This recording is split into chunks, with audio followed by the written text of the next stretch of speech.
listening to Your Brain on Air. The program will begin shortly. Enjoy. Vous écoutez votre cerveau en air. Le programme commencera bientôt. Enjoy.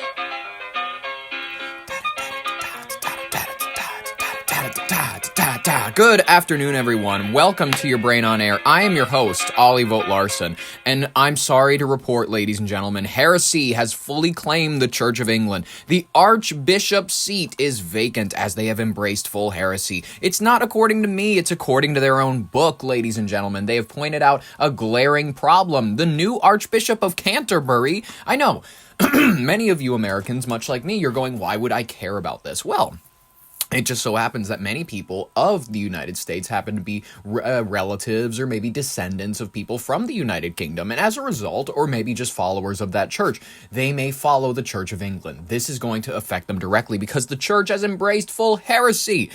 This is not according to me. This is according to their own texts, ladies and gentlemen. Bible verses, they go directly against what they're doing. And I bet you're going, Ollie, what are they doing? Well, folks, heretics at the Church of England have appointed the first female archbishop. What are we doing? What's going on? Ladies and gentlemen, I'm sorry to say it, but 1 Timothy 2:11-14, Timothy 3:1-3, Corinthians 14:33-35, they emphasize male headship and silence and order in the church leadership that women have been barred from.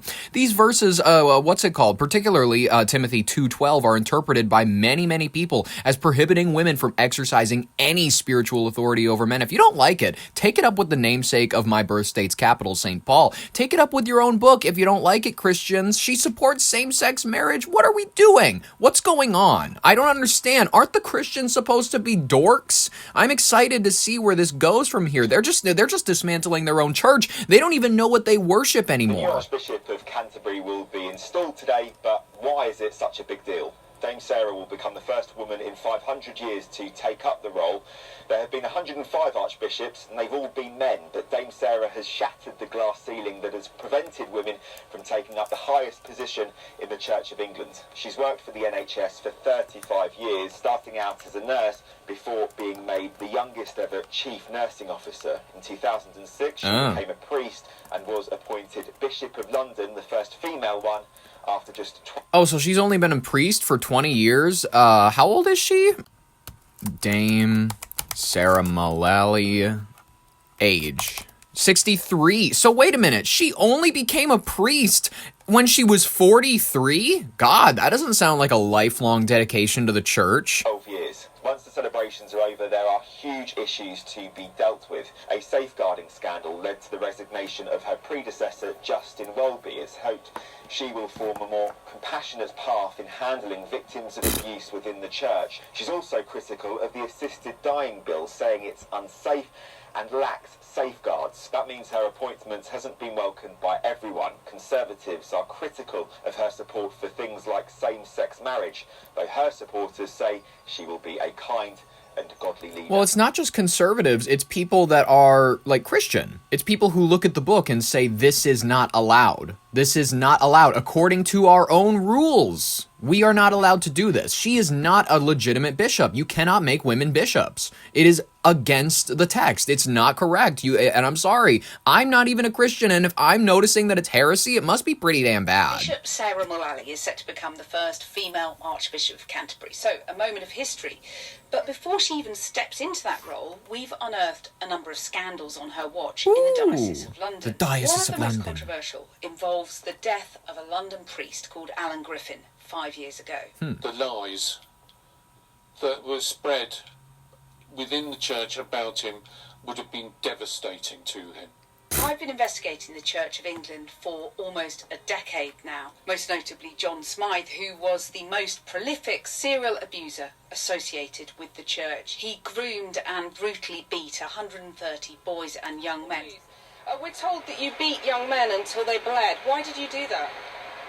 I'm not talking about that. That investigation led to the unprecedented resignation of Justin Welby as Archbishop of Canterbury over accusations that he failed to do enough to act on concerns about Smythe. Now, Bishop Sarah Mullally, who's about to step into his shoes as Archbishop, is facing troubling questions about her own failure to act. It would appear to me, people are crushed.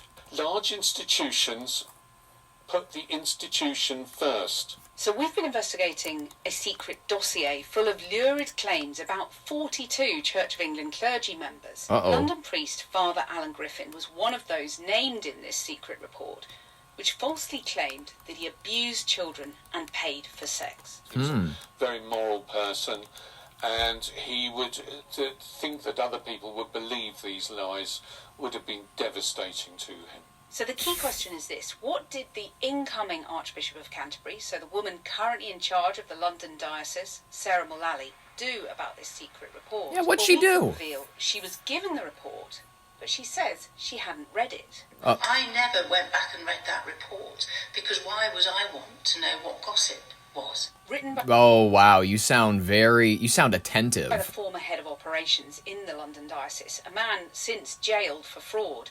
That dodgy dossier contained a really toxic mixture of unsubstantiated gossip and genuine safeguarding concerns about 42 members of the clergy. The blood of Alan Griffin is on her hands and all of our hands, because all of us need to take responsibility for the culture of safeguarding within the diocese, not just the individuals at the top, but all of us. After Father Alan's death, the coroner said that the church had failed him and insisted there was no evidence he did any of the things suggested in the report. But the reality is that Sarah's safeguarding failures within the diocese are worse than Justin's. Sarah had direct involvement in the safeguarding culture of the diocese in the time that Father Alan Griffin took his own life, and she is far, far more culpable in relation to that particular death than Justin was in relation to anything that happened with Smythe.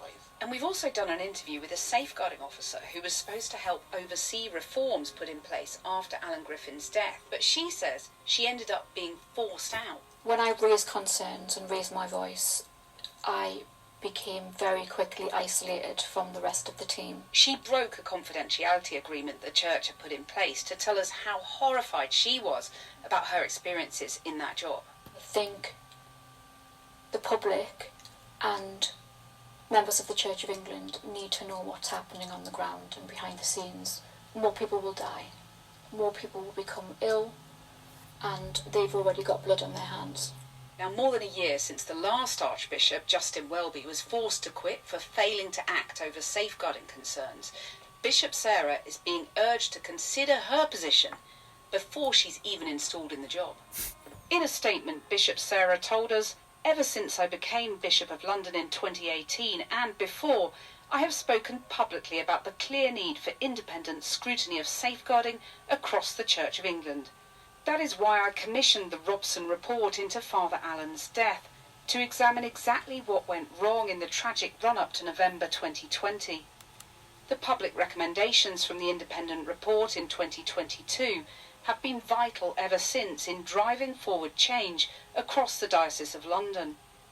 She went on to say, "I understand why now, as I prepare to become Archbishop of Canterbury, there will be renewed scrutiny of past cases, and especially my role, and that we must all be willing to have light shone on our actions, regardless of our role in the Church."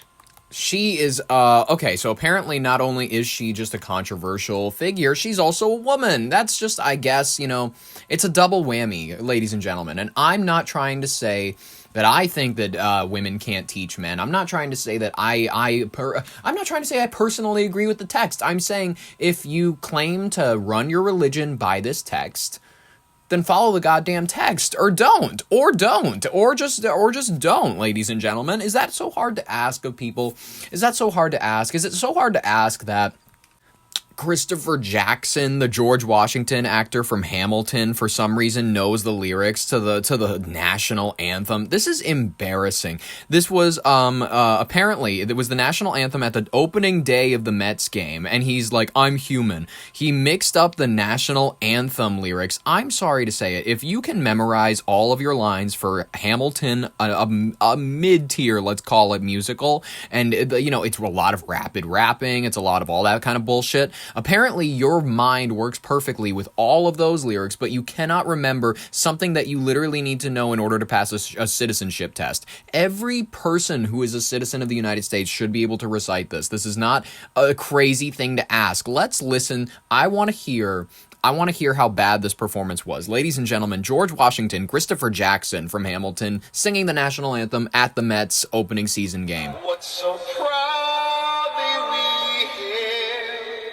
at the twilight's last gleam, whose broad stripes and bright stars through the perilous fight. What so proudly we hailed, were so gallantly streamed. Oh, that's not great. Listen. You know, when you don't know the national anthem, I wouldn't take the national anthem gig. That's just my personal opinion. If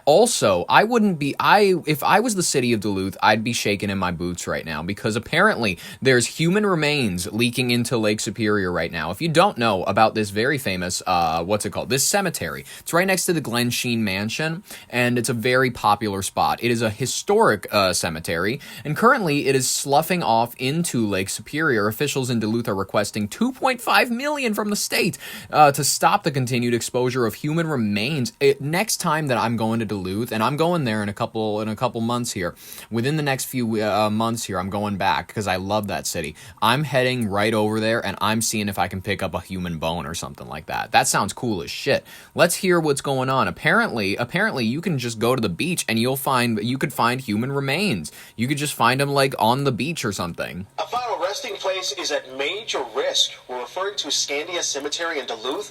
It is crumbling into Lake Superior and exposing human bones along the shoreline. The nearly 150-year-old cemetery sits just steps away from Glen Sheen Mansion, which is a major tourist destination. The county says it does not typically take responsibility for private cemeteries, but the human remains are a health hazard. Scattered bones need to be routinely collected, stored, and identified, and relatives need to be notified. The county is requesting more than $2.5 million from the state to build a concrete retaining wall. We should also point out this is the county's second time trying to secure that funding. The second time. Listen, the human remains, it creates a fun archaeology type dig for the kids that we are going to bring in every season. You know what I mean? Lake Superior, it's a big tourist destination. You can have like this thing where you like give them little brushes and they have to dust off the bones to find them for you. It's actually a bit of a cleanup crew thing and a fun thing for families that like to bring, even amateur archaeologists. This is a great opportunity for them to learn how to treat human remains. I am just thinking outside the box, I think. Maybe I should be on a city planning commission because I'm clearly more creative than any of these losers that they have right now, ladies and gentlemen. Let's talk about something else. Let's talk about how President Trump has extended the deadline. Okay. If you have to extend the deadline, it's no longer a deadline. Is that hard to understand? That if you give someone a, like, this is happening at this date, and then you kick forward said date, how can they ever take you seriously as a negotiator? I'm serious. If you back and forth on shit, then they can't take you seriously. I'm not taking you seriously. No one's taking this seriously. Not even Israel. Let's cover a little bit more about the war. The global energy market, nerve-wracking. Vietnam, Southeast Asian countries everywhere, they're instituting these states of crisis. Everybody's cautious, you know what I mean? President Trump has announced a last-minute extension to his ultimatum in Tehran, originally set to expire at midnight. And the deadline is for Iran to unconditionally reopen the Strait of Hormuz. And it has been pushed back an additional 5 days. In a statement from the Mar-a-Lago Situation Room, Jesus Christ. Why do we even have that? The president indicated that significant high-level back-channel discussions are currently underway, suggesting that the threat of massive strikes against Iran's domestic power grid and oil refineries may have finally forced a shift in the diplomatic landscape. Yeah, maybe. Maybe if you threaten people enough, eventually they'll just agree with whatever demands you have. I think that's a great idea. The extension has come as a relief to the Asian and European allies who have been bracing for total systematic collapse on their fuel supplies. A lot of people, even in the United States, are believing that they're diluting the fuel. A lot of people are going on TikTok. They're saying, I just fueled up. It's gone in 2 days. I don't even drive that far. Apparently, I'm gonna make the assumption that it's better that we do it without telling you, and we just don't change the gas prices that much, but we make maybe like half of it Afia oil or some shit. What's it called? However, the president was quick to clarify that this is one-time grace period, was not a retreat. You can't just say something that is a retreat is not a retreat. The Pentagon confirmed that the USS Abraham Lincoln and its strike group, remain on high readiness posture just outside the Persian Gulf with B-52 bombers stationed in Qatar, reportedly fueled and prepped. Defense Secretary Pete Hegseth noted that while the window for peaceful resolution is cracked open a tiny bit, the military option remains fully choreographed and ready to execute the moment a new deadline passes. On the ground in Tehran, the reaction has been mixed, mixed. That tends to be the ones that we get from them. The Islamic Revolutionary Guard Corps are continuing to conduct defensive maneuvers near the shipping lanes. Sources with the Iranian Foreign Ministry suggest that the economic pressure of the blockade is beginning to bite at home as much as it is abroad. With 120 hours on the clock now ticking, the international community is waiting to see if this 5-day reprieve is going to lead to a breakthrough, or if it's just the final quiet moment before a much larger storm is going to break out. Let's hear a little bit from ABC News. Late today, he is now giving Iran 10 more days to open the Strait of Hormuz. What are we doing? To bomb Iranian power plants. His 5-day deadline was set to end tomorrow. Rachel Scott at the White House. Tonight, President Trump announcing he's extending the deadline for Iran to reopen the Strait of Hormuz by 10 days. Why? Until just after Easter. If Iran doesn't comply, the president says he'll bomb their crucial power plants. They want to make a deal. The reason they want to make a deal is they have been just beat to Iran flatly insists there are no talks, but acknowledges trading messages with the U.S. using Pakistan as a go-between. Today in his cabinet meeting, the president says he doesn't care if there's a deal or not. I read a story today that I'm desperate to make a deal. If I was desperate, he'd be the first to know. Pete, let's get the hell out of there. I'm the opposite of desperate. I don't care. On Capitol Hill, growing concern from Republicans and This is your kid when you take away their phone or something like that, and they're like, "Look, I don't even care. I have the computer." Democrats that President Trump is preparing to put American boots on the ground. Up to 1,500 paratroopers from the Army's 82nd Airborne Division now heading to the Middle East. The president seems bent on a path toward putting our sons and daughters in harm's way. That is reflected in the classified briefings I receive, as well as the public actions. The Republican chairman of the House Armed Services Committee complains we're just not getting enough answers, a theme from several Republicans today. Should the American people be prepared for American troops on the ground in Iran, and is that something that you're comfortable with? I don't know. I think that if the president decides to commit troops on the ground, he needs to come talk to us in Congress. That's a major step. Is that something that you would be comfortable with personally? I hope it would not come to that. That would be a concern to me. Again, David, the president has now I like how they're not willing to condemn it. Iran to reopen the Strait of Hormuz for a second time. His initial deadline was on Monday, then he pushed it until tomorrow. Now he's announcing that he's giving Iran an additional 10 days to reopen the strait or face the consequences, David. 10 days? The war in Iran tonight. Rachel Scott.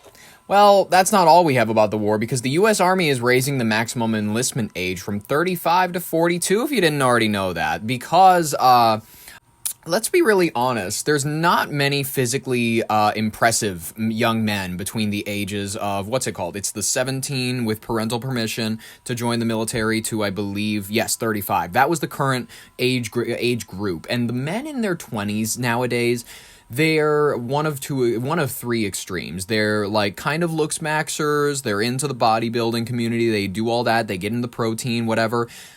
Sure, that's a good group to grab from. That's not very many of them. The rest are mostly made up of either people who are really, really skinny because of either caffeine, drug addiction, alcohol abuse, gambling, staying out too late at night. They look like bugs, you know what I mean? They have this strange alien-like type build and whatnot where they just I don't know how to describe it. That or they're morbidly obese. That is the group of men between between that age group. So they said we're going to have to raise it up. 35 is too low of a cap. We need some 40-something-year-olds. Because have you seen how many 40-year-olds are getting into protein? How many 40-year-olds are getting into lifting and shit? I have a 50-year-old uncle. He lifts so much, he looks like The Rock. It's not even a joke. A major change is coming to the U.S. Army. It is expanding its recruitment pool by allowing older recruits to enlist. Sources familiar with the decision said this is a long-term effort by the Army to widen the recruiting pipeline amid persistent shortfalls. Let's examine all this by the numbers. The Army is raising the maximum enlistment age from 35 to 42. The minimum age to enlist remains at 17 years old with parental permission.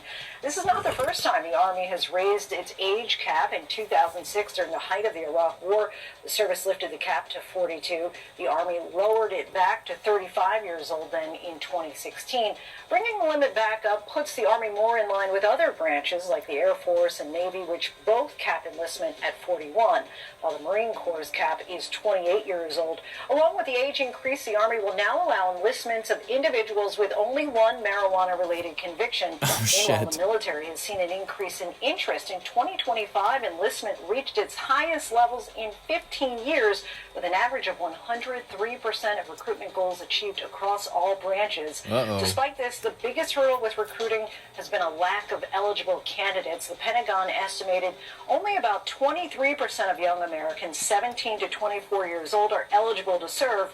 Much of this is due to academic performance and obesity. Yeah, I got bone spurs and shit like that. You know what I mean? I can't go. Sorry to say it. I have what is it? Rickets. I have this strange build where essentially my legs look like this bird that is like walking through like a tragic economic ecological disaster. There's like you're stepping over a bunch of plastic remains, straws, cups, all that shit. There's a cup from Cherry Berry or something like that.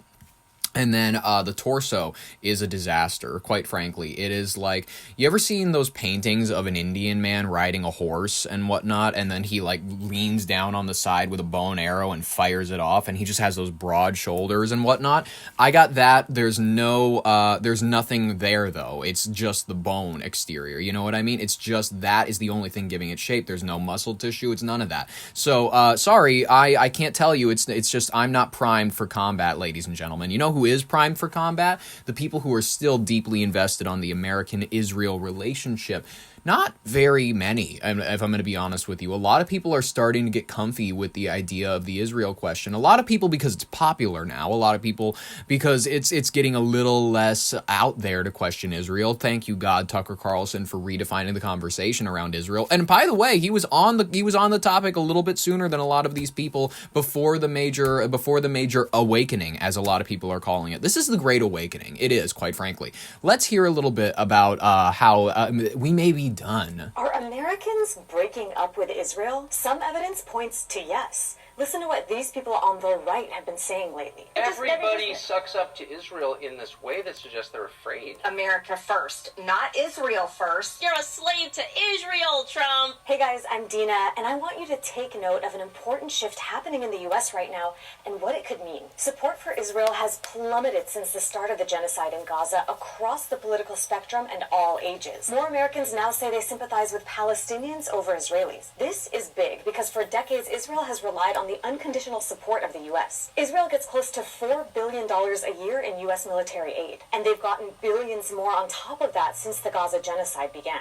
And that genocide, along with the U.S.-Israeli war on Iran, has changed the political climate. These are now the scenes that Americans associate with the state of Israel. That's Simone Zimmerman, a Jewish writer and activist, who told me how this shift in opinion has impacted America's political class. I think absolutely support for Israel has become a political liability. Some centrist politicians have started to do something that would have been considered unthinkable a few years ago: distance themselves from AIPAC. That's the powerful pro-Israel lobby that donates millions to politicians every year to ensure they represent Israel's interests. Disgusting. But now, support from AIPAC is considered toxic. Some previously pro-Israel Democrats have even started refusing its money. The way that AIPAC throw around millions of dollars to intimidate and silence politicians, people are also radicalized against that. Meanwhile, some pro-Israel politicians are even coming out saying things like this. Israel has committed genocide. While it's certainly not most of the Democrats saying this, many say this shift is part of the Zohran Mamdani effect. What are we? No. What are we doing? You're going to credit the Arab? Or Ugandan-born American of Indian heritage, whatever you want to call him, you're going to credit him? No. You did not, no. Just because of him being a stagnant supporter, he's very vocal about the idea that the Palestinians need, he's not out there wearing the keffiyeh, but he's out there definitely saying that, he's talking about the IDF lacing the boot on the neck of protesters. It's ridiculous. Race for New York City mayor while refusing to back down on his criticisms of Israel. A lot of people can see where the political winds are blowing, that even bullshit. these more mainstream politicians feel the need to integrate this critique into their campaigns. But here's where it gets even more interesting. The loudest critiques of Israel today seem to be coming from the far right. Like from people with millions of fans in the MAGA movement who are sick of the U.S. bending to Israel's will rather than putting America first. The most notable rebuke came from Trump's own administration. Joe Kent, the director of the National Counterterrorism Center, quit this month, saying the U.S. started this war due to pressure from Israel. But Simone says she's disappointed that the loudest voices against Israel are not people who are making their critiques of Israel out of a universal commitment to human rights. They still believe in U.S. empire. No, because I don't give a shit about the human rights of the Palestinians. Wait a minute. Wait. You thought that I was interested in the Israel things because I deeply care about the plight of the Palestinian people? I don't give a fuck. It's not my country. They're not my people. Sorry that it's happening, and it sucks to see it on my Instagram. It doesn't concern me. It is not a country. It's literally not. By the way, it's being referred to in the past tense. Rafah, all these cities and whatnot, people are talking about. Rafah was a Palestinian city. All of the Bing Shara was a Palestinian city. I'm sorry to say it. I've never been interested in the Israel situation because I deeply am so horrifically concerned with the idea that they're moving settlements into Arab given lands. I don't give a fuck actually about them pushing back the Arab regime. Actually, I think the Arabs own the entirety of the rest of the Middle East. I don't give a fuck if the Israelis actually claim a little bit more territory. I don't care. I'm just going to be honest with you. I don't care. It doesn't affect me. It's not my country. I couldn't be paid to care, quite frankly. If you think that this is why Americans need to care about it, you need to care because Palestinians are dying. Shut the fuck up. Shut the fuck up. You know nothing about anything. This only has ever been about how much influence they have over America, how much influence they have over our politicians, and how much they have over our laws. Ladies and gentlemen, there are a lot, I've noticed, people are confusing why they need to care about the situation. You do not need to care about this because of the humanity. Sure, if you want to jerk circle, if you want to really feel yourself, oh, I'm such a good person.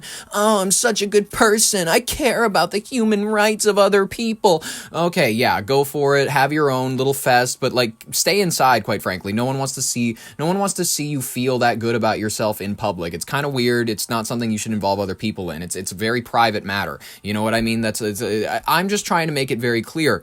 This is only because, and the only reason you should care about this is because they've killed American citizens. Israelis have killed American citizens. The USS Liberty. This is not even this is an old example. What I'm trying to say is that it's been going on for years. And they've been hurting our country. And I understand many people want to make it about, oh, they're blowing up apartment blocks of whatever, of this city, of that city. Okay, yeah, it sucks. It's unfortunate. How are they affecting this land over here that I have to live on and I have to care about? That's what I care. That's what I care. Sure, they're going to build a greater Israel. It's already in the cards for them. There's nothing we can do to stop it. We already went to war so that we could cripple one of their biggest things standing in their way. It's over, ladies and gentlemen. It's over. And if people try to shame you because you don't care enough about the humanitarian angle, you should shame them for not being honest enough to care about the land that they stand on, ladies and gentlemen. Want America to be a Christian nationalist nation, but their critique Not all is of them. resonating because they're the only people who are actually speaking about something that is very true, which is that Americans are against the atrocities that Israel's committing. Okay, the truth is pro-Israel lawmakers and billionaires still have huge influence in U.S. media and politics. And I love how the conversation is still just around the Palestinian plight. It's not about the influence that Jewish people specifically that are Israeli aligned have over our country. It's not wrong to point this out. out, it's not wrong to point out the fact that there are Jewish supremacists that are deeply entrenched in the American government. There are Jewish supremacists, people who believe that they are pointing themselves up to be the God's chosen people, and they are lining themselves up for the Messiah to come back and to end the world. And if you are not honest enough to admit that, I don't want to hear you talk about politics. You're not invested in anything. You cannot recite to me any disclosures. You are not deeply entrenched in the actual paperwork aside of the federal government. Shut the fuck up. Go back to MSNBC, you poser. You're not real. You're not legit. I'm too legit to quit. Get the fuck off my platform. Our structure won't be changing radically anytime soon. But if the general population is finally shifting, could this be the start of a significant break in the years to come and possibly the next presidential election? Let me know what you think in the comments, ladies and gentlemen. Do you think that we're breaking up with Israel? Do you think that this is going to stay, ladies and gentlemen? I don't know. But do you want to know what I do know? That apparently, ladies and gentlemen, there may be some relief coming to airports soon because of what the Senate has done. Let's cover it. Senate bill has passed. Oh my goodness. Isn't this just a nice glimmer of hope that we need throughout our week? Millions of travelers have been stranded, if you don't know, in the historic airport security lines. The U.S. Senate has voted unanimously in a rare 2 a.m. session Friday to fund a majority of the Department of Homeland Security. Oh, thank God. I've been saying this for a while. Ladies and gentlemen, the Democrats, this was not a good hill for them to die on. It only proceeded to make them look bad. It only made them look... It was like when they shut down the government last time because they were like, we want subsidies extended. Shut the fuck up. It's not going to happen. It's already past the deadline, all right? People's premiums were already going up, so shut up. It was a bad hill to die on, and it only made them look anti-human. I'm just being honest with you. So I'm glad that they finally just said that, whatever, we'll go with it, that, whatever. Apparently, this is specifically designed to end the 42-day partial government shutdown for TSA, the Coast Guard, and FEMA, potentially unlocking paychecks for 50,000 screening officers who have been working without pay since mid-February. Ouch. The legislative move comes as a call-out rate hits a staggering 40% at some major hubs, leading to wait times that have frequently exceeded 4 hours and forced the resignation of nearly 500 agents. Well, not forced exactly. They still chose to resign. Let's hear a little bit about this. This morning, relief is finally in sight for airport workers and travelers. TSA officers are now set to receive a full paycheck for the first time in weeks, after President Trump said he'll sign an executive order to pay them while the Homeland Security Department is shut down. An official says the money will come from Trump's so-called Big Beautiful Bill, signed last year. I wish he had done it weeks ago. These people are suffering. It's awful. It's unfair to the workers. It was not immediately clear when or how long TSA officers would be paid under the new order. Meanwhile, overnight, progress on Capitol Hill. The Senate early this morning reaching an apparent deal to fund TSA and other Homeland Security agencies, except for ICE. But the plan would still need approval from the House and President. The fight over Homeland Security funding comes as President Trump considers potentially escalating the war in Iran. The Wall Street Journal and Axios report the Pentagon is considering sending up to 10,000 additional ground troops to the Middle East. I think that if the president decides to commit troops on the ground, he needs to come talk to us in Congress. Senator John Kennedy. New video shows an Iranian missile coming dangerously close to shooting down a U.S. fighter jet over southern Iran. But the president appears hopeful a deal to end the war is possible. He's now extended the deadline for Iran to reopen the Strait of Hormuz by 10 days, threatening to bomb crucial power plants if Iran doesn't comply. They want to make a deal. The reason they want to make a deal is they have been just beat to Iran denies any talks have been held, but acknowledges trading messages with the U.S. through Pakistan. Trump yesterday was asked by Fox News about Iran's new supreme leader. Did the CIA tell you that Ayatollah Jr.'s gay? Well, they did say that, but I don't know if it was only them. I think a lot of people are saying that. I think a lot of people. Which puts them off to a bad start in that particular country. Being gay in Iran can lead to severe penalties, including lashings and even execution.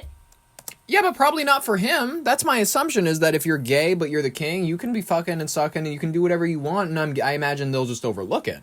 Is that a bizarre way to phrase it? I think that it's just true. Meanwhile, Iran continues to fire missiles into Israel. Debris from an airstrike near Tel Aviv sent this car flying into the air. But Israel announcing news of its own, saying Israeli forces have now killed the commander of Iran's navy. Oh, well, shit. I mean, I guess that's a step in the right direction. Will we be getting any relief at the airports? That's what I'm curious about. This morning, with those TSA checkpoint lines continuing ahead of a busy spring break travel weekend, I'm here like 5 hours early. Hope that the overnight Senate deal and payment for TSA mean relief is coming.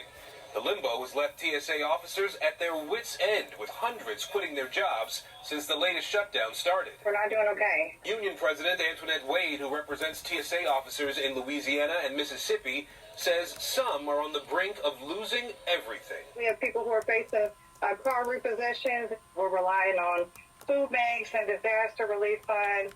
National TSA officer call-out rates surging above 11% for 4 consecutive days. Oof. And are even higher, around a staggering 40% in Atlanta and Houston, with security lines at those airports regularly spilling out of the terminals. I've been in line for 2 hours, and I think I have 1.5 hours ahead still. Been in line for 2 Now hours. in view, some TSA officers were already at a breaking point and worry about future government shutdowns. You know, if it looks like this is going to become the norm, then we're definitely reevaluating our ability to maintain these jobs.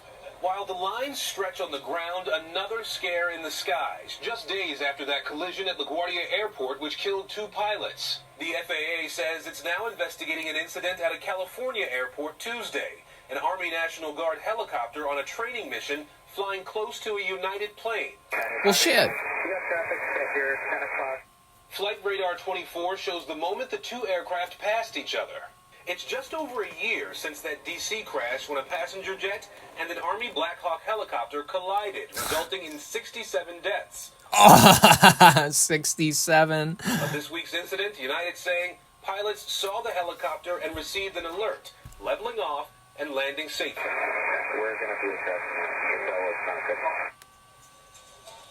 Now, even with President Trump's announcement, TSA workers don't know when they'll actually see that cash in their bank accounts, which means we also don't know when we'll see these TSA lines return to normal.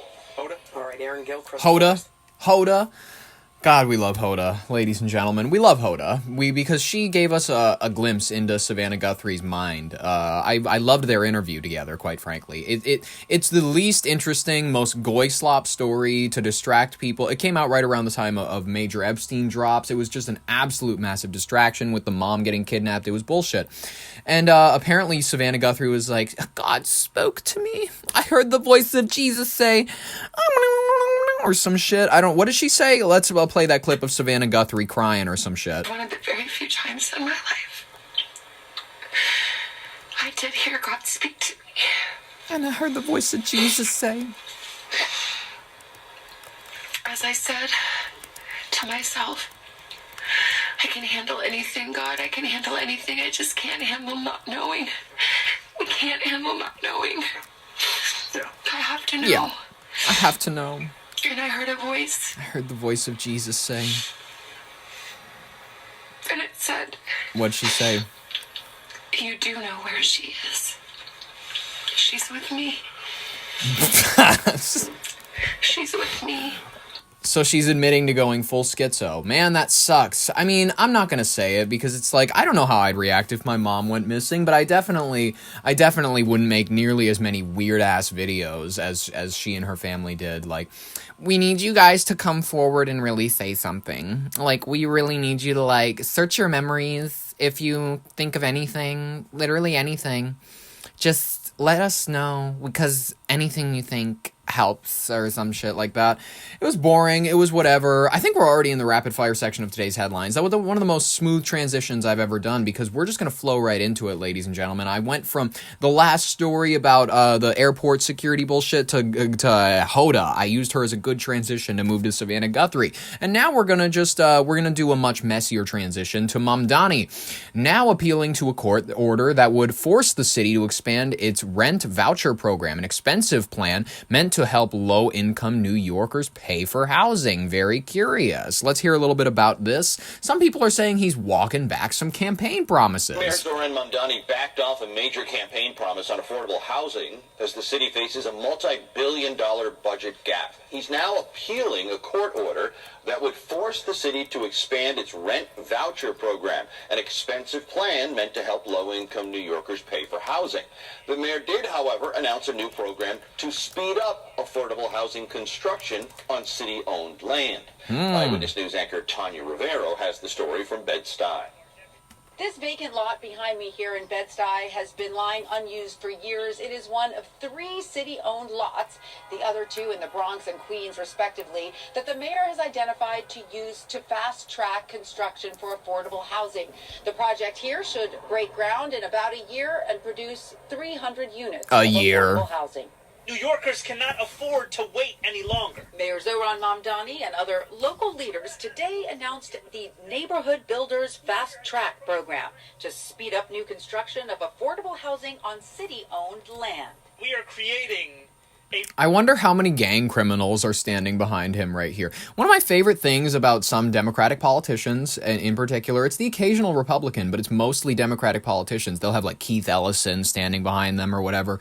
They'll have or whatever. It's a varied market. Jasmine Crockett had that one lady that was not one lady. It was a guy. It was one of her security guards who ended up getting arrested for like breaking into a Louis Vuitton store or some shit. I'm curious how many of the people standing behind Zoran in this shot are going to get found out to have like broken into a Foot Locker or something. Qualified roster of developers. We are cutting down on the time it takes to build affordable housing in this city. Are you? Up to 2.5 years. Really? Here in quickly gentrifying Bed-Stuy, where median rent increased 90% from 2006 to 2023, many locals get priced out. I'm seeing a lot of buildings that are coming up in this neighborhood that are not for the people in the neighborhood, and that's a concern for me.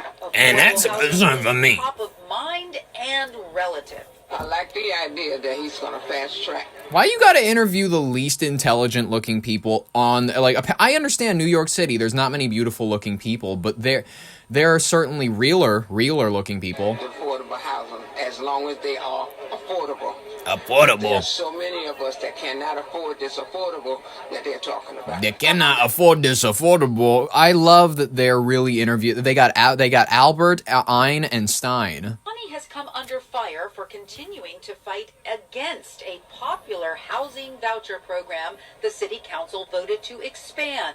The court challenge was begun by Mayor Eric Adams.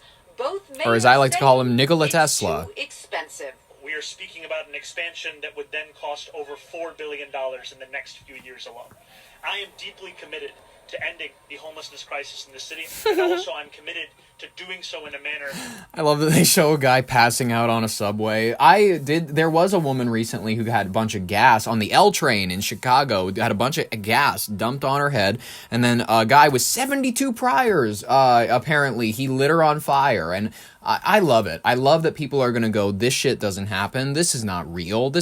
What are you talking about? You got to put criminals in jail. What do you mean, no cash bail, all this bullshit, actually? What do you mean? We should not be locking up nearly as many people. I thought this was the land of the free. That is sustainable for both the medium and the long term. Jordan Christopher came all the way from the Bronx to hear the mayor's housing plan. I came to see about if there were going to be any changes in terms of like rent so that things would be more affordable for everyday working people. The mayor says in terms of conversations about the voucher program are ongoing, but after working to cut the city's $12 billion deficit he says he inherited down to $5.4 billion, he's trying not to raise property taxes. The property tax has always been something that we did not want to pursue.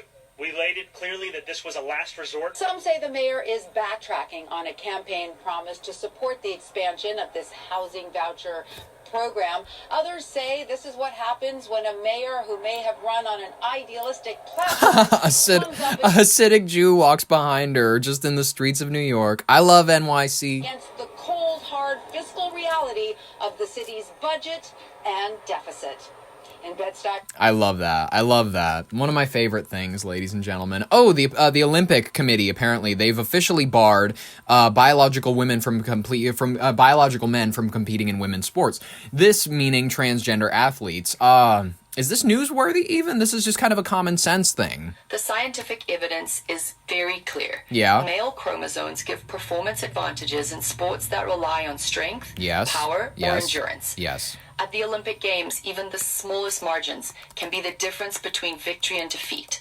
So it's absolutely clear that it would not be fair for biological males to compete in the female category. Legit. In addition, in some sports, it would simply... I don't even give a shit about sports. I didn't watch the Olympics when they happened, and I'm not remotely interested in any sports at all. And then people would go, why do you even care about that? I don't really. I just think that I look at a system, and if people are instituting common sense things in their system, if they're like, hey, men can't compete with women, especially if it's like weightlifting or something like that, I would go, too legit to quit. That's awesome. And then, like, if you just see a well-oiled machine running and it's like, I'm not allowed to think that that's cool, like, whatever. simply not be safe. All athletes in women's category will need to undergo genetic testing, the IOC said. Every athlete must be treated with dignity and respect, and athletes will only need to be screened once in their lifetime. The IOC recognizes the importance of widespread participation in grassroots and recreational sports programs and the impact that sport has in society. However, the Olympic Games has a focus on elite sport, and in elite sport we must ensure the fairness, safety, and integrity of all competitions within the Games. Who really cares? I mean, it's awesome, and I'm glad that they're just doing common sense things, but I don't know that this is a hill that you're willing to die on. I don't know many transgender people that are willing to go for gold, quite frankly. Except for Caitlyn, which is, like, good for her. She did it back when she was a biological male. She competed as a biological male, and she did great, and she was a defining figure of this country. She was on Wheaties. I remember, like, one of my parents was like, I remember seeing Bruce Jenner on fucking Wheaties when I was a kid. California, speaking of the great state of California, the governorship. I still think that she should have won back in 2019 when she announced that she was running. It was a beautiful time to be alive. Or 2021, excuse me. No, because it was after COVID when Caitlyn started to run for governor because Gavin Newsom was going to be recalled. That's right. I needed to re-examine my mind. So apparently the California governor's debate was canceled because all of the candidates were white. Apparently, all of the candidates who were the highest performing, just out of the poll wise, were all white, and then apparently it was Oscars too white, and then they just said this is not going to happen. Let's take a look at this. University of Southern California just canceled a governor's debate. Why? Because the only candidates who qualified were white. Here's the thing, the candidates who made the cut were not there because of race. They were there because they had the highest polling numbers or had raised the most money. In fact, a well-regarded political scientist at USC came up with a methodology for selecting the debaters, and political scientists across the country of different backgrounds defended it. Nonetheless, the four leading candidates of color who didn't make the cut cried foul. They said the system was rigged. One might blame the cancellation of the debate on them. One might blame USC for not having the spine to stand up to the braying mob. I blame the three leading Democratic contenders, Eric Swalwell, Katie Porter, and Tom Steyer. None of them could actually... Katie Porter, excuse me. She, man, my favorite probably so far. She is nasty. She's rude. She's a fat little Miss Piggy. She's a real pig. She's like a witch face. She's just angry. She's rowdy. She's just absolutely atrocious to look at. And she just inspires this hate and rage in people. And I think that is the exact type of nasty cunt that they need to rule that state. I want her to be the type that's going to save LA. I want her to be the type that's going to be like, we're going to drain the entire Colorado River. Fuck the rest of the country. We need the water. Actually say anything critical about the methodology behind the debate, but nonetheless then acted appalled that their fellow Latino, Black, and Asian candidates were not included. Tom Steyer, for example, who has spent nearly $100 million of his own money on his campaign called the debate criteria grossly unfair. Ladies and gentlemen, this is called pandering, and it neatly illustrates the racial essentialism, some may say racism, now baked into so-called progressive politics. As an Angelino, I can tell you that the Democrats are trying to win over California's 8.5 million Latino voters. To their mind, Latinos are simply brown-skinned. Instead of speaking to these voters the way they deserve to be spoken to as adults who have very real concerns about the state's crumbling infrastructure, floundering schools, lack of housing starts, homelessness, energy, and on, they chose to pander to them like they were children, as if some meaningless appeal to race are more important than improving their everyday lives. For Angelinos, generally, you can do that. This is fun. A lot of right-wing individuals are not very right-wing, as in, like, people who are generally conservative and whatnot. They're not happy with the ARG bullshit. If you don't know what an ARG is, what does it stand for again? ARG. It's like a term that the internet kids use. Alternate reality game. It is an interactive networked narrative that it uses the real world as a platform, blending fiction with reality through multimedia websites, emails, and phone calls. Players can act as detectives and collaboratively solve puzzles that influence real-time storytelling. They're doing this stupid ARG type thing where on the White House they're posting, I don't know if it's because they're teasing like the Alien Files drop coming up soon, or if they're trying to do like a QAnon thing, but a lot of people, even on the right, are pointing it out as like stupid. The official White House page posted this nonsense to try to dog whistle to their schizophrenic conspiracy theorist audience, and they left it up. This is not a mistake, okay? They're trying to pretend like patriots are in control. It's a flag, right? There's a glitch. Then they posted another random vague post of Caroline Leavitt saying it launches soon, right? Really ominous. 16 million views. People were posting it everywhere. You don't make mistakes like this when you work in communications, when you work in advertising or media. You could accidentally post a tweet with some spelling errors like the president does every single day. But you don't make a clip like this with the flag with the fucking lines going the wrong way and it's draping down and there's like a glitch piece of footage, so people start like speculating and going crazy, and then you post it on the main verified White House page and leave it up. You don't do that on accident.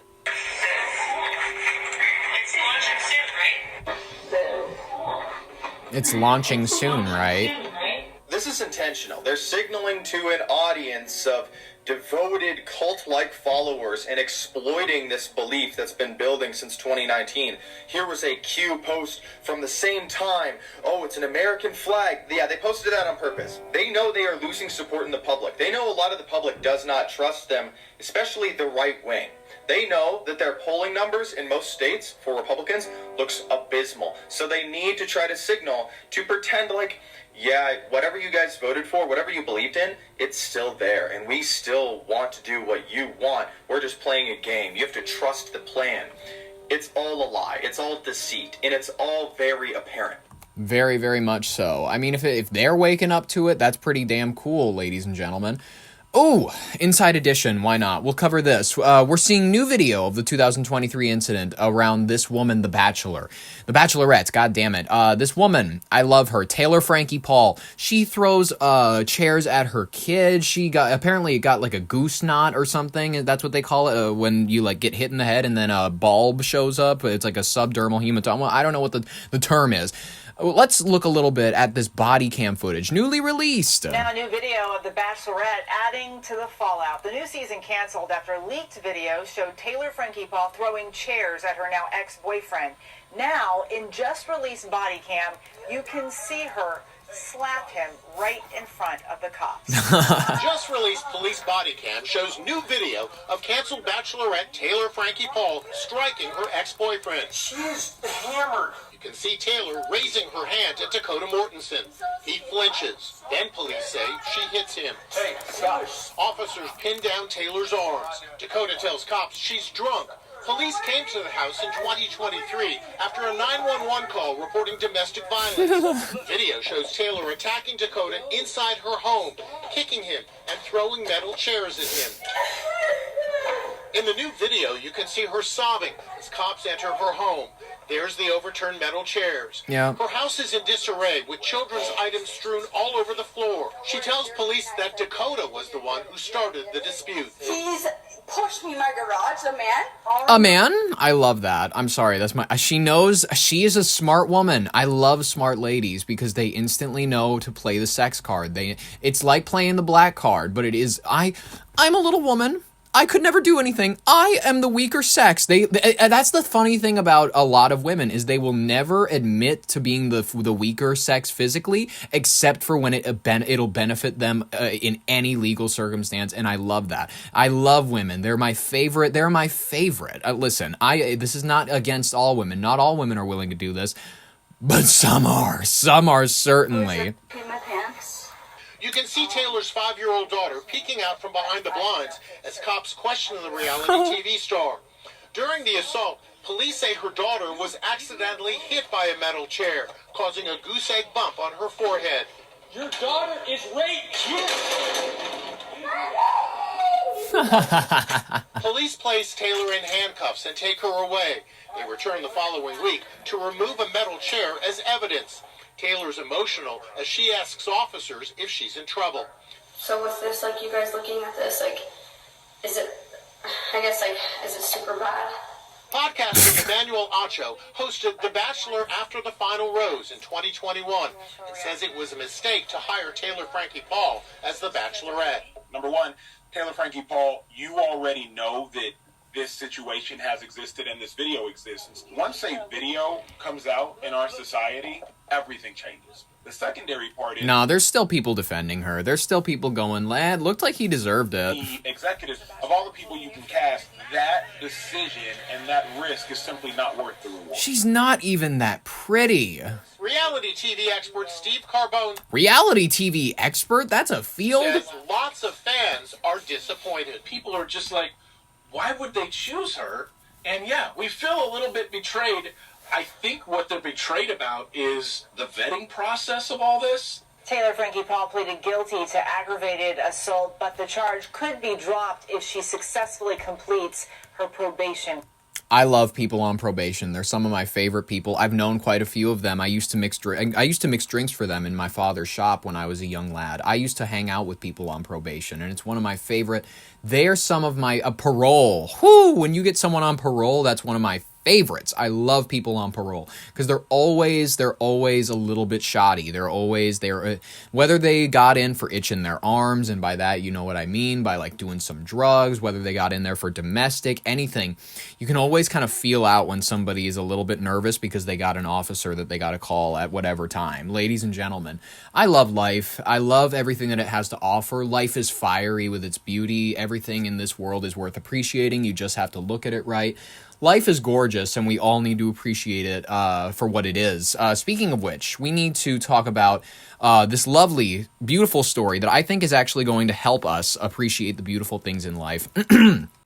In case you were unaware, there was a courtroom in Honolulu recently that has been filled with a harrowing testimony and a lot of love, ladies and gentlemen, as Ariel Koenig, I believe it's Koenig, Konig, bad last name, took the stand in an attempted murder trial of her husband, Maui anesthesiologist Dr. Gerhard Koenig. I believe it's Gerard Koenig. Gerard? I don't know.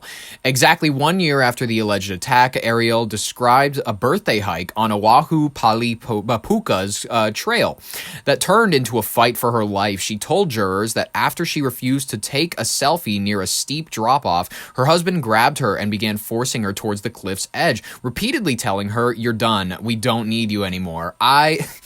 Ladies and gentlemen, rarely do I hear about something that fills me with more hope and love and light for humanity, quite frankly. The love is real. You guys remember all those old movies where people wouldn't be on each other, they wouldn't be having sex, they wouldn't be making out because like the film codes made sure that you just had to have sweet moments on screen. You couldn't have anything too extreme. That level sweetness, that level of genuineness between two humans, it still exists out there in the world. A lot of people will go, ever since like all the new movies are about the stars having sex and whatnot. It's all about pleasure, and I actually would agree with you. The majority of our culture and society is focused around sexual gratification too much. It's not enough on romantic gratification. It's not enough on growing for another person. It's all about the self. One of the biggest and unfortunate things about the techno age is it's become the age of the self. It's become the age where people will just turn in. And unfortunately, you don't see love stories quite like this anymore these days. Ladies and gentlemen, Ariel, the testimony grew even more graphic as she detailed the desperate struggle on the ground. She testified that her husband attempted to inject her with a syringe he pulled out from his back pocket. When she fought him off, he began bashing her head with a rock. Quote, "Nobody's coming to save you," she recalled him saying as she screamed for help. The jury was shown bloody body cam footage of the rock investigators believe was used in the assault, while a registered nurse who was hiking nearby testified to finding Ariel covered in blood and crawling towards safety, and a look of pure terror in her eyes. Well, that's a little obvious. Folks, I think that this is what many people would term cuteness aggression. It is when a man, specifically men, because it's men, it's always men, the testosterone, it's all the shit in their brains. Why do you think they make up most of the prison populations? We have to be honest. If we're going to be honest about how bitches be crazy, we got to be honest about how men be killers. Men be ready to rip the heads off of gophers. It's just a fact. They all have it in them. And this is what men don't know. This is when men don't know what to do with all of the love that they feel in their hearts. It comes out in physical displays. It comes out in carving your partner's skin with a butcher knife. It comes in the form of tanning their skin in the sun on the roof of your cabin in the middle of the woods. It comes in the form of like, I have no idea how to describe the level of love I feel for you, so I need to plunge this Bowie knife into your sternum. That is what most men feel deep down. They just don't know how to express it to their partners. Defense attorneys are presenting a starkly different version of events, arguing that the doctor acted in self-defense. Yes, because admittedly, this is the wrong angle. They should be saying he acted out of love. They claim that Ariel, a nuclear engineer, was actually the aggressor after being confronted about an alleged affair, and that a physical struggle, a scuffle that had escalated, went out of hand and turned up with her on the path, crawling to safety. The defense also pointed to a phone call that Gerard, I'm going to play the news article so you can hear it, Gerard made to his adult son shortly after the incident as a sign of emotional distress and a suicide threat. What are we doing? While prosecutors are arguing that this is a clear confession, trial's entering its third week and the Maui doctor is facing up to life in prison if convicted of second-degree attempted murder. Let's close out the show with an official rundown from ABC News of this story of love. His wife's head with a rock, trying to inject her with a syringe, and then trying to push her off the cliff. This is beautiful. Another day of trial underway for that doctor accused of trying to murder his wife. Look at how happy they are. Hawaii. Now, prosecutors have introduced police body cam video showing officers arresting. Look at, by the way, I'm never wrong. Never trust the blue-eyed devil. Blue-eyed people, I'm sorry, I'm a brown-eyed supremacist. I say this all the time on the show. Blue-eyed people, especially the ones where they have that creepiness, where their pin-like little tiny pupils are just in this sea of blue. It's disturbing. It's not right. They look gray in the eyes. It's something where we need to have like a cultural reform where brown eyes are the norm. They're the societal standard. Arriving on the scene, ABC's Ronan Alley has the latest. Dramatic testimony in the trial of the Hawaii doctor accused of trying to kill his wife on a hike in Oahu. Body camera footage played in court showing the moment a bloodied Ariel Koenig made her way down that trail with the help of two bystanders who called 911. Someone's currently being attacked on top of Polykuka. Where? There's a man trying to kill her. Prosecutors say Dr. Gerhard Koenig, a Maui anesthesiologist, attempted to kill Ariel on her birthday after finding out about an alleged emotional affair with her coworker. First trying to push her off a cliff, then trying to inject her with a syringe, before bashing a rock into her head multiple times. Sorry, I know. They're just wrapping her head. The footage showing a nurse helping to wrap Ariel's head as the officer gets in. Well, maybe if she was having an emotional affair with one of her coworkers, maybe she deserved it. Is anybody having a little sympathy for the man here, ladies and gentlemen? This feels like sexism 101. This feels like an attack on men as a species. This is wrong. Was this temptress, this whore out there flashing her bodice for some man at her office? If so, I'm just going to be honest with you. If he's a practicing Muslim, it's actually perfectly fine for him to murder his wife. It's actually, it's an honor killing. It's something that she should be honored to receive. He does have to rape her because she cannot die a virgin. That's just a very particular thing. And if you don't like it, sorry, but it is the way of the Quran.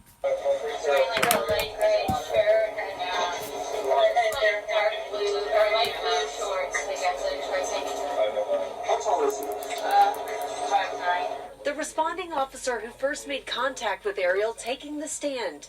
Do you know what her voice was normally like? So, despite that, did you make any observations regarding her voice as you spoke to her that day? It sounded weak, and she took a lot of pauses, out of breath. On Tuesday, Ariel took the stand, describing the moment she says her husband attacked her. He grabbed me really forcefully by my upper arms, and he said, "I'm so sick of it.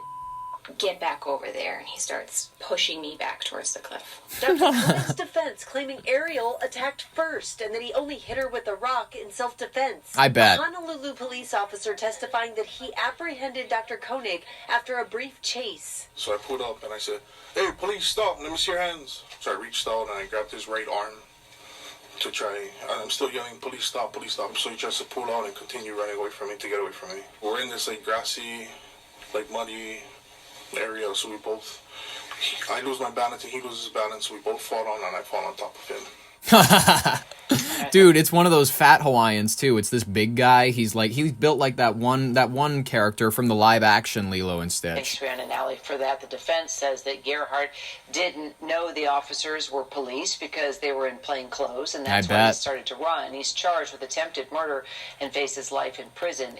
Free him, ladies and gentlemen. Free him. Gerhardt, what is his name? God damn it. Gerhardt Koenig. You got to change that last name. That Nig part at the very end, it does not sound very good, my guy. It doesn't roll off the tongue very comfortably. Makes everybody feel like they're going to get canceled if they pronounce your last name.